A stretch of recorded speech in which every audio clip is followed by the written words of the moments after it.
Hickory Stick back with you again. I want to do something a little bit different. I want to talk about some farming stuff. Now, I am, in my heart, a row crop farmer.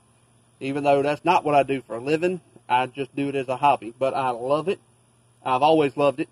And I'm going to continue to love it. I've got this old planter here. This is a Ford 309 planter. And I thought about making this video because there's not a lot of information out there for this thing. And when I was trying to research it and learn how to use it, I had to dig through a whole lot of different information, a whole lot of different resources, and a whole lot of different websites to find the information that I needed to be able to use it effectively. And I thought I would make this video as kind of a Ford 309 planter 101. Ford made this planter from 1957 until 1979. So 22 years. It had a pretty good run. From what I have found, they were never really that popular, but they did have somewhat of a following.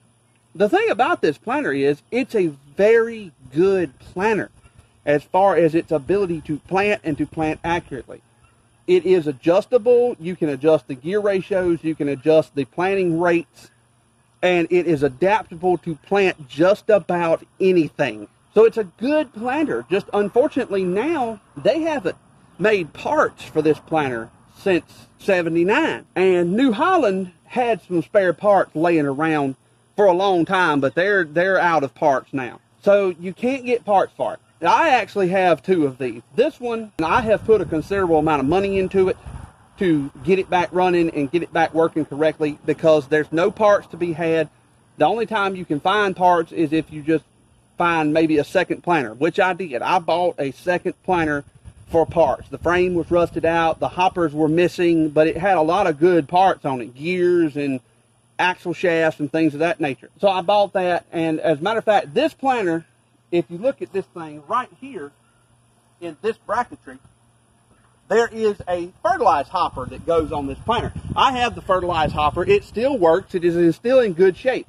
I actually have it on the second planter that I bought right now because I use it and move it back and forth between the two, because once I've got my seed in the ground and if I want to come back and side dress the seed, I put the fertilized hopper on the other planter. I built another axle for that other planter to extend it out to the width of the tractor wheels so that I can put out fertilize and side dress my crops with it. So when I get ready to plant a crop that I want to fertilize when I'm planting it, I'll put the fertilized hopper back on this one. These planters were adjustable. So this one's adjustable from about 28-inch row spacing out to about 48-inch row spacing. I have it set on 30-inch rows right now. This works well for me. It works well for my tractor. My tractor wheels are 60 inches center to center on the rear, so 30-inch row spacing is perfect for me. I had to replace a lot of bolts and everything when I took it apart. It's a little bit tedious to change the row spacing on this planter. If you look, you've got these two bolts here. That's on your rear. And then you've got 3 bolts across the front to change the spacing. And then you can slide it. You've also got to take the hoppers off, and inside the hopper down in there, there's a gear, and there's another gear on this shaft, and you have to slide all of those over as you move the hoppers. So it's a little bit tedious to change the row spacing. It's not terrible. It took me about an hour to do that, but it wasn't bad. Now, another thing about this planter is the seed plates. The planter works off of plates to interchange and adapt itself to different seeds. This thing has 1 bushel hoppers on it. You could get it with half bushel hoppers. They're a rarer option for it. But regardless of whether you got 1 bushel hoppers or half bushel hoppers, they use the same planter plates. That is the main issue with using this planter nowadays, is the availability of plates. Not more so than the availability of spare parts. You can find the second-hand planters laying around. They may not be in good shape, but they may have good parts on it. Sometimes you can get them for cheap. I paid $100 for the second planter that I bought. Like I said, it was nowhere near working order, but it had a bunch of good parts. And I was able to patch it together enough to make a fertilized side dresser out of it. But the availability of plates is the real issue. And the reason for that is that most of the plates that were manufactured by Ford for this planter were plastic. This is a brand new plastic plate right here. This is a field corn plate. I think there's about 40 different plates that you can get for this planter. All the way from corn, large field corn, to any kind of sweet corn, to peas, to beans, all the way down to small seeds such as milo and okra and sunflowers. The thing with this planter that you want is, if you can find them, what you really want is cast iron, because Ford made these plates in cast iron. And that's what you see here. This is a cast iron pea plate. This is for navy beans and peas. They are really rare, the cast iron plates. It's like finding a gold mine to find some. I found a gentleman, an old gentleman. He was 84 years old, he told me. He's in North Carolina. He has an eBay store. And he has just about every kind of plate that there is. I bought a bunch of plates from him for this planter, including these brand new set of plastic ones. The reason why I bought plastic in these is he did not have this particular plate in cast iron. And I needed this particular plate to plant the kind of field corn that I normally plant. This will plant yellow and white truckers field corn. But he didn't have them in cast iron, or I would have bought cast iron. Now, he's got all kind of other parts for the planter also. Like I said, he's got an eBay store. He's got just about everything else that you would want for one. But I will say this for him. He knows what he's got, and it's not cheap. So don't expect to get some sort of stellar deal with him. He did cut me a deal on plates because I bought 5 sets of plates from him at once. The plates run anywhere between $220 and $150 a pair, depending upon, and that seems to be the going rate for them, not just him, but it's depending upon how rare the plates are. Now, let's talk about the workings of it. Like I said, these plates they're right here. These plates plant field corn, and today I'm going to be planting some field corn with it. I've got a combination in here of pencil cob, field corn, and just an old generic field corn. It's actually a 5-pound bag of squirrel seed that I bought from the local feed store. Squirrel feed corn. So that's what I'm planting today, is those two. Really what you do is you just match your corn up to your cells in your plate. That's our regular corn we're planting. That's our pencil cob. So this plate will work with both of those, which is what I wanted. The plates, you can adjust not only the plate for what you're planting, but you can adjust the rate that it plants with gear ratios that it's got. But let's talk about the plates, the installation of the plates first. Let me reposition you here. All right, to change out these plates, you've got these 2 wing nuts on the back side. They come loose. They're a little bit aggravating sometimes. All they do is flip out the way. They have a square head underneath them that goes into a slot. And sometimes it's aggravating to get that square head to go up into that slot.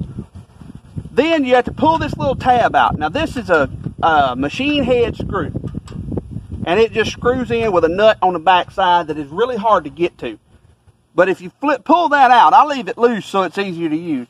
And you flip this up, that exposes your actual seed bearing plate right here. And this is where you put your seed plates in. Now, let me flip this up so you can see. Underneath here, you have your gears. You've got this gear. This is your drive gear, or your driven gear. And then over here, you've got a drive gear that runs on this axle. It's driven by a chain that runs from this sprocket back to the rear wheels. And both sprockets, there's different sprockets for different gear ratios on both wheels. Now this chain over here that you see, this is for the fertilized hopper. It only has 1 gear ratio. The hopper itself has an adjustment to adjust its rate of flow. All right, so when we get those tabs up, I always just make sure everything's flicked out the way. If you've got grease zerk fittings everywhere for it, I keep it greased up. You lay this down, then you take your seed plate. This is the top of your seed plate. This is the bottom. You'll see it's got these tabs. Well, those tabs hook onto these tabs right here on the rotator plate. So when you lay your seed plate down in here, you want to lay it down so that it catches those tabs, right like that. Now you can put it off over here, it doesn't really matter, just so long as it is in a position where it can catch those tabs. Once you've done that, you gently lower your hopper back down, and then you have to align it, which can sometimes be a pain in the butt, and it'll especially be a pain in the butt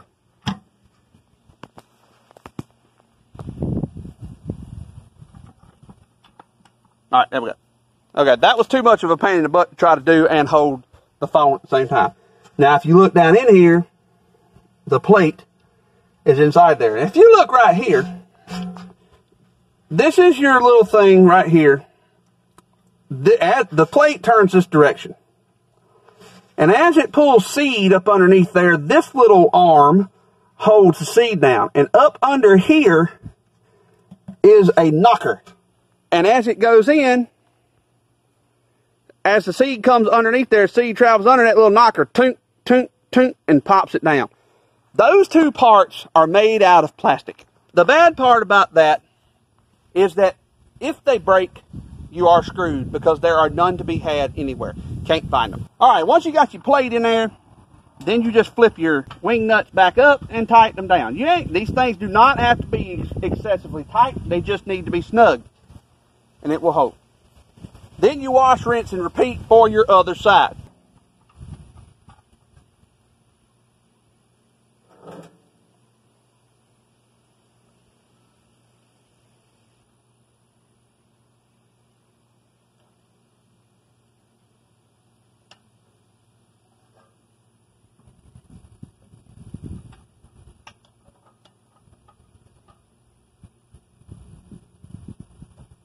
Now that we've got our plates installed into our hoppers, time to talk about gear ratios.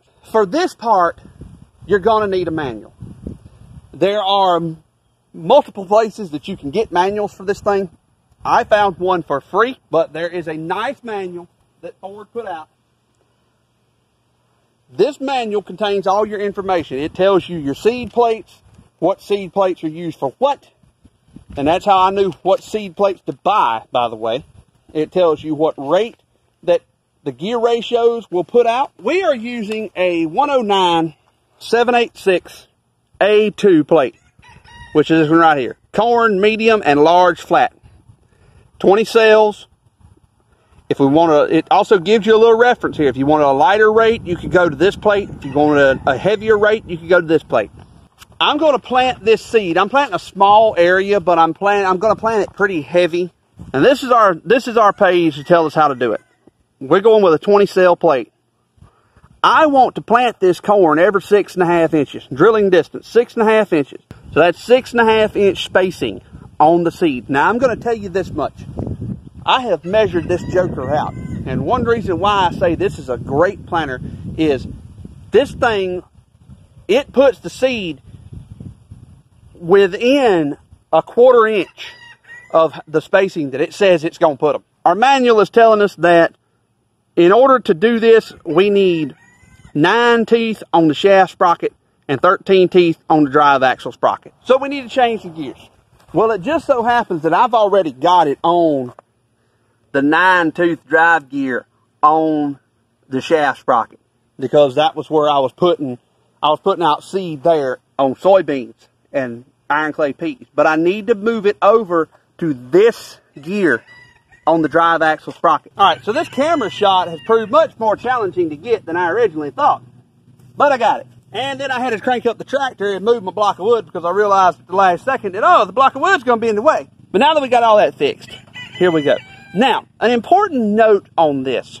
This particular planter, I got lucky in the fact that this planter has a ratcheting, has the special option of a ratcheting drive axle gear setup. So if you spin it the normal rotation, it catches and it spins everything. Okay? But if you rotate it backwards, if you look right there, there's a tab. If you rotate it backwards, it doesn't spin, it ratchets. That is an option. The thing that you need to be aware of is if your planter does not have that option, then you cannot drive that planter backwards. If you accidentally reverse on your planter and you don't have this ratcheting gear option, it doesn't matter if the fertilized hopper drives in reverse, but the seed hoppers I'm talking about. If you run them backwards and you don't have the ratcheting option, you will spin the hopper, you will spin the plates backwards, and you will end up either snapping off your cell tabs on your plates, or you will end up snapping off your knocker. Okay, that said, what I'm going to have to do is I'm going to pull this pin. Now, these old planters came with an old style pin systems on them, and I just removed them and put modern pins. All right, pull my pin, everything's going to come loose. I've also got to take the chain loose. To take the chain loose, I have to pull this down. This is just a tension spring and a tensioner, and it's going to be far too much to try to do with one hand and hold the camera with the other, so I'm going to go ahead and do it. So now I got the tension off the chain. Now I can just take the chain off. Now you can still buy these chains. This is a common equipment chain. They still make these chains. I just haven't bought one, and I want to preserve this old one. Then, now that I've got it moved, I've got to slide this whole assembly over until the chain will go over the 13-tooth gear. Sometimes it can be challenging to move it if it has not been moved in a while, like today. I'm going to go over to the third hole, and that's it, because I know that third hole lines that 13-tooth up. Then I just got to put my pin back in, get it in, click it on. There we go. When I got this planter, all of this was froze up. All of it. Now I got to put the chain on. So I had to get all of this stuff free. And let me tell you something. It was not easy. So the wheels need to move out an inch. One hole each way on this planter. I still have not got these wheels to move because the pins are froze up in them. And I hadn't managed to get it fixed yet. I got to put some heat on them and heat them up and get them out. I just hadn't done it yet. They're not far enough off to mess up my planting, so I just have not fooled with it yet. I put the chain back on, put the tension back on the chain. There we go. Hear it clicking? That's the seed hoppers clicking. And if we spin it backwards, we got good ratchet. So now we've adjusted it. Now we will plant seeds every 6.5 inches. Another side note on these is this planter has slide style row openers. And they work okay, but they don't work that great in trash. If you got grass and trash in your field, they're not going to work that good. These planters were sold with an optional wheel opener. And it had a double wheel opener, big wheels. I wish I could find one of those. Well, I found one, and I found it is in Kentucky, but they wanted $2,500 for it, and I just don't have $2,500 to spend on it. Another thing mine is missing is the left-hand fertilized opener and injector wheel. The old gentleman from North Carolina that has the plates, he's got one, and he wants $240 for it. I just can't see spending $240 on it because I don't need it that bad. I've got this side. You know what? I don't even hook this side up because even though the wheel spins, it's free, and it works. The fertilizer don't go through down through that hole too well. So I just put the pipe beside it and let it drop fertilizer. Matter of fact, I'm probably, now that I've got my fertilized side dressers set up differently, I'm probably just going to take those off and not even run them. All right, hoppers are full. Let's spin it, see if she's going to put out corn like she's supposed to. Oh, there it comes.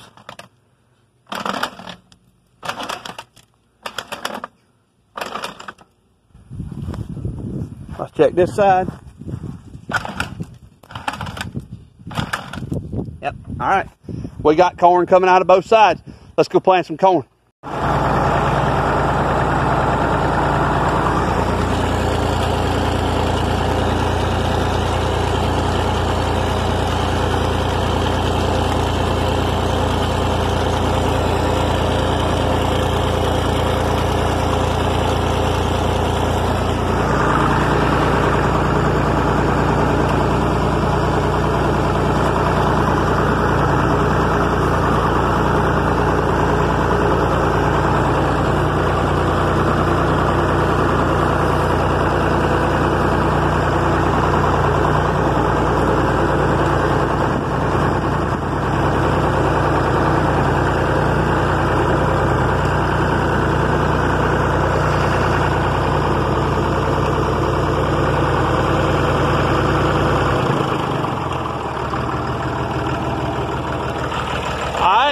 let's see how she's doing. As you see here, we got corn. Now that's where I lifted it up. But she's putting it in. And it looks like it's covering it pretty good. Good deal. Let's check our hoppers. Hoppers are looking good.